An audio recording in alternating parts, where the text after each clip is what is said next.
Hey guys, I wanted to show you the SwitchBot that I just bought, and this is an unopening of the SwitchBot.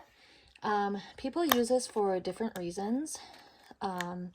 Some people have it programmed for their coffee maker to turn on with the SwitchBot, their light switches, TVs.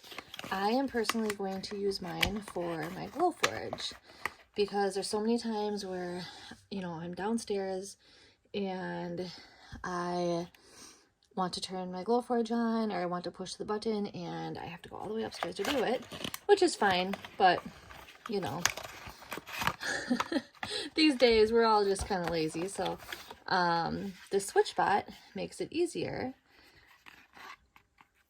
for the Glowforge, because it has like this little clip on the side which comes out, and you can program it to turn on, and it turns on your Glowforge for the ready button. So I just wanted to share that with you.